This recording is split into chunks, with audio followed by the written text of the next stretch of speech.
युद्ध में लड़ाई पांडव भी कर रहे थे और लड़ाई कौरव भी कर रहे थे, पर दोनों के उद्देश्य बिल्कुल विपरीत थे। पांडव धर्म के लिए युद्ध कर रहे थे और कौरव अधर्म के लिए।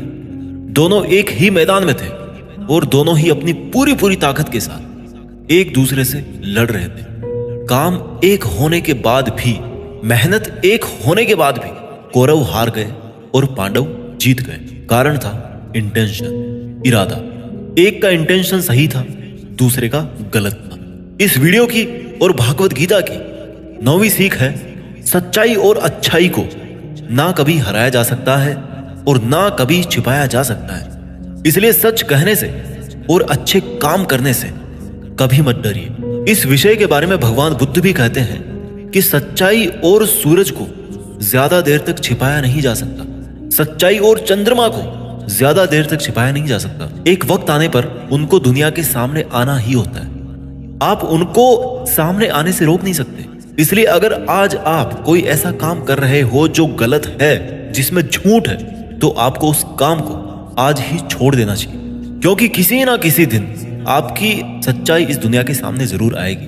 हम आजकल अपनी लाइफ में बहुत सारे झूठ डेली बोलते हैं। कई बार किसी के आरोप से बचने के लिए झूठ बोलते हैं, तो कई बार अपना फायदा देखने के लिए झूठ बोलना पड़ता है। श्री भागवत गीता में यह भी कहा गया है कि अगर आप कोई ऐसा सच बोलते हैं जिससे किसी मासूम के साथ अन्याय होता हो, तो ऐसा सत्य अच्छा नहीं होता। और अगर आप ऐसा असत्य बोलते हो जिससे किसी का भला होता है पर किसी का नुकसान नहीं होता, तो ऐसा असत्य भी बुरा नहीं होता। किसी का बुरा नहीं होना चाहिए, किसी के साथ अन्याय नहीं होना चाहिए। इस सत्य असत्य और असत्य सत्य को समझना बहुत बारीकी का काम है। इसलिए अपने विवेक से 2 बार सोच करके उसके बाद ही ये निर्णय लें कि आपको क्या बोलना चाहिए, आपको क्या करना चाहिए। सीख नंबर 10, अगर आप जिंदगी में कुछ पाना चाहते हैं तो आपको उसके लिए संघर्ष करना पड़ेगा। और अगर आप संघर्ष नहीं करना चाहते हैं तो आपको इस बात का दुख नहीं होना चाहिए कि आपको वो सब हासिल नहीं हुआ जो आप हासिल करना चाहते थे। You must accept the result of your karmas. अगर आपको अपने कर्मों का अच्छा नतीजा चाहिए या आपके लिए अपनी जिंदगी में कुछ हासिल करना बहुत जरूरी है, तो फिर आप ये मत देखिए कि मेहनत करने का सही समय कौन सा है। आप ये मत देखिए कि आपको भूख लग रही है, प्यास लग रही है। आप ये मत देखिए कि आपको नींद आ रही है या गर्मी लग रही है, सर्दी लग रही है। अगर आप जिंदगी में कुछ पाना चाहते हैं या आपकी जिंदगी में किसी लक्ष्य के बहुत खास मायने हैं, तो फिर आपको संघर्ष करना ही पड़ेगा। और अगर आप संघर्ष नहीं करना चाहते हैं तो फिर आपको जितना कम मिले या नहीं मिले, या आपका बुरा हो, आपके साथ गलत हो, आपके साथ पार्शियलिटी हो, अन्याय हो, आपके अंदर होनी चाहिए इतनी हिम्मत कि आप उन दुखों को सहन कर सको, क्योंकि ये आपकी लाइफ थी, आपका ड्रीम था और आपकी मेहनत थी। जिसको मेहनत करनी थी वो मेहनत करके सुखों को भोग रहा है, और जिसको कोरे सपने देखने थे वो आज भी वैसा ही है जैसा वो तब था जब उसने वो सपना देखना शुरू किया था। आपको संघर्ष करना पड़ेगा अपने सपनों के लिए। सीख नंबर 11, आपको काम करने की तो छूट है, लेकिन आप कभी भी अपने आप को उस काम में होने वाली आपकी जीत या हार में खुद को बांध करके नहीं रखना चाहिए। ये एकमात्र ऐसी चीज है जो अगर इंसान समझ ले तो उसके 100% दुख समाप्त हो सकते हैं और वो बिना डिस्टर्ब हुए मेहनत कर सकता है। और ऐसी कोई मंजिल नहीं बचेगी इस दुनिया में जिसको वो फिर हासिल ना कर सके। और सबसे शानदार बात ये होगी कि बहुत कुछ अचीव करने के बाद भी आपको कभी घमंड नहीं होगा। आपका कभी भी किसी काम को करने का ये उद्देश्य नहीं होना चाहिए कि अगर मैं ये काम कर दूंगा तो मुझे ये फल मिलेगा। अक्सर ये होता है कि हम मेहनत तो करते हैं, लेकिन उस मेहनत से ज्यादा हमारे मन में डिजायर्स होती है और हम हर वक्त ये सोचते रहते हैं कि यार मैं इतनी मेहनत कर रहा हूं तो मेरे को सक्सेस क्यों नहीं मिलेगी, मेरे को मिलनी चाहिए सक्सेस, मैं डिजर्व करता हूं। और हमारी एक्सपेक्टेशंस इतनी हाई हो जाती है जितनी हमारी मेहनत होनी चाहिए। लेकिन अगर आप अपने काम में सफल नहीं हो पाते तो एक बात आपको जरूर याद रखनी चाहिए कि अगर आप इस काम में सफल नहीं हुए तो कोई और इस काम में जरूर सफल हुआ होगा, क्योंकि उसने आपसे ज्यादा मेहनत करी ऑब्वियसली।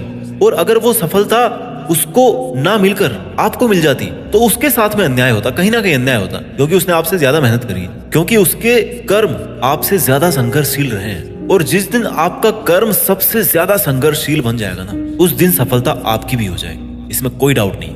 लेकिन श्री भागवत गीता में श्री कृष्ण रिजल्ट के बारे में सोचने से तो क्लियर मना करते हैं कि अर्जुन तू चाहे ये लड़ाई जीते या हारे, तू आएगा मेरे पास ही। ना तो ये है कि तू जीत करके कहीं और चला जाएगा, और ना ही ये है कि तू हार करके कहीं और चला जाएगा। जैसा सब पहले था वैसा बाद में भी होगा।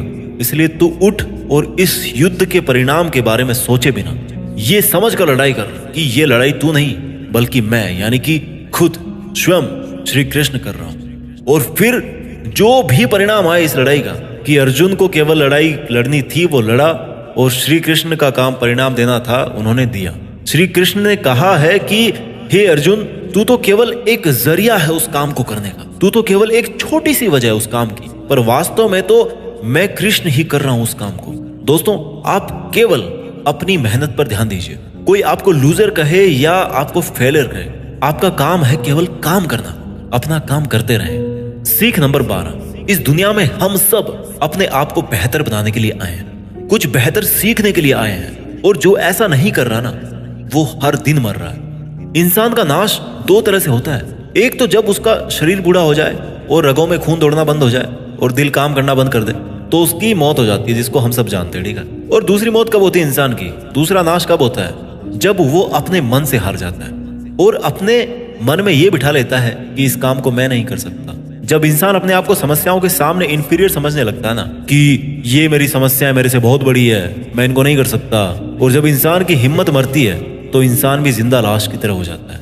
इसलिए श्री भागवत गीता में कहा गया है कि हमारी आत्मा हर जन्म में अपने आप को बेहतर बनाती हुई अपनी यात्रा पे आगे बढ़ती रहती है, और जब उसका एक लेवल आता है तो वो परमात्मा से मिल जाती है वापस, और फिर शरीर को वापस धारण नहीं करती। हमारी जो उत्पत्ति है ना, वो अगर उस परम पिता से हुई है, जिसको हम भगवान कहते हैं या अल्लाह कहते हैं या जो कुछ भी कहते हैं, धर्म आपके अलग हो सकते हैं, बट ये सोचिए, अगर आपको बनाने वाला वो है, अगर वो इतना मजबूत है, तो आप कमजोर कैसे हो सकते हैं। इसलिए हमें कभी भी अपने मन से हार नहीं माननी चाहिए। श्री भागवत गीता की और इस वीडियो की 13वीं सीख है कि इस दुनिया में सबसे ज्यादा हिम्मत वाले और सबसे ज्यादा ताकत वाले वो लोग हैं जो माफ करना जानते हैं। एक बार जरा सोच करके देखिए कि भगवान को कौन सी चीज भगवान बनाती है। श्री भागवत गीता में श्री कृष्ण ने कहा है कि चाहे कोई कितना ही पापी इंसान हो, अगर वो भी अपने बुरे कर्म को छोड़कर अच्छे कर्म करना शुरू कर दे तो उसको वो अपना लेते हैं। यानी कि भगवान इस पूरी सृष्टि के मालिक होकर भी इतने नेक दिल हैं, उनके दिल में सब के लिए जगह है, उनके लिए सब समान है। माफ करना महान व्यक्तित्व की निशानी होती है, क्योंकि माफ वही कर सकता है जो किसी ना किसी रूप में या किसी ना किसी नजरिए में सामने वाले से बड़ा हो, चाहे वो उम्र में बड़ा हो, या चाहे वो अच्छे काम करके बड़ा बना हो, या चाहे बहुत सारे पैसे कमा के बड़ा बना।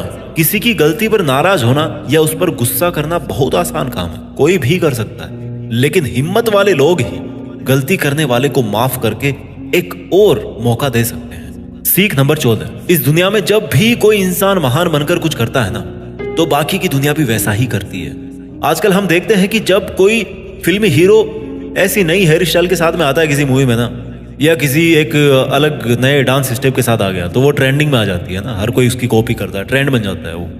ताजुब की बात ये है कि ये देखिए कि ये बात श्री कृष्ण ने महाभारत में कही थी, जो कितने ही हजारों साल पुरानी बात है, कि हे अर्जुन, अगर तू लड़ाई नहीं करेगा तो हर कोई तेरी बुराई करेगा और तेरे वंश को गालियां देगा कि अर्जुन कितना कायर था। लेकिन अगर तू अपना युद्ध करके जीत जाएगा तो इससे आगे आने वाली जो दुनिया होगी ना, उसमें तू एक एग्जाम्पल सेट करे, और वो एग्जाम्पल ये होगा कि धर्म की अधर्म पर जीत हो ही जाती है। और अर्जुन, जो तू करेगा उसकी बहुत बड़ाई होगी, और तेरी आने वाली पीढ़ियां भी ना, वो फिर तेरी तरह ही करेगी। भगवान श्री कृष्ण के इस वाक्य में एक और गहरा अर्थ छिपा हुआ है कि अगर आप आज अपनी जिंदगी में किसी ऐसे लेवल पे हो जिस लेवल पे जाना एक सामान्य इंसान के लिए आसान बात नहीं होती, तो आपको अपनी हाई पोजीशन से इस दुनिया में ऐसे एग्जाम्पल्स सेट करने चाहिए जिनसे सब लोगों की भलाई हो और सबको सही रास्ता दिखे। सीख नंबर 15, आपकी जिंदगी केवल तब बदलती है जब आप अपने सोचने का तरीका बदलते हैं, जब आप एक अलग तरीके से सोचते हैं। जब आप एक अलग तरीके से सोचते हैं, उन सब चीजों को देखते हैं जो आज आपके पास में है। केवल आपका खुद को अलग देखने और अलग सोचने का तरीका ही आपको इस दुनिया में सबसे अलग बना सकता है। हम सब अपनी लाइफ में बहुत कुछ करना चाहते हैं। हम सब सपने देखते हैं कि मेरे पास करोड़ों रुपए हो, है ना? हम सब देखते हैं मेरे पास एक शानदार बड़ी सी कार होनी चाहिए, मेरे पास बहुत ही प्रॉफिट वाले बिजनेस होने चाहिए। ऐसा सोचना बहुत अच्छी बात है, सोचिए, हर किसी को हक है सोचने। अगर आप एक अच्छी कल्पना कर सकते हैं तो ये एक बहुत बड़ा सबूत है इस बात का कि आप जिंदा हैं और अपनी जिंदगी जी रहे हैं। आपको अपने बड़े बड़े सपनों के साथ में अपना सोचने का तरीका भी बदलना पड़ेगा। अगर आपको वो सब हासिल करना है जिनको आज तक आप हासिल नहीं कर पाए, तो आपको ऐसा कुछ करना पड़ेगा जो आज तक आप नहीं कर पाए, और आप वही सोचते रहेंगे और वही करते रहेंगे जैसा आप आज तक करते आए, तो आपको इस बार भी वही मिलेगा जैसा आपको आज तक मिलता आया। शब्दों में मत फंसिए, भावनाएं समझिए। कुछ अलग पाने के लिए कुछ अलग करना पड़ता है। अपने सोचने का अलग नजरिया, आपका अपनी परिस्थितियों को देखने का अलग नजरिया और अपने काम करने का एक अलग यूनिक तरीका ही आपको एक अलग यूनिक और महान इंसान बना सकता है। भागवत गीता की और इस वीडियो की 16वीं सीख है कि हमें लगता है कि मन को गुलाम बनाना मुश्किल है, लेकिन भगवान श्री कृष्ण कहते हैं कि इस दुनिया में ऐसा कुछ भी असंभव नहीं है, और हम अपने दिमाग को, अपने विचारों को और अपने आप को खुद के वश में कर सकते हैं, बशर्ते अगर हम ऐसा करना चाहें तो, और अगर इसका अभ्यास करें तो।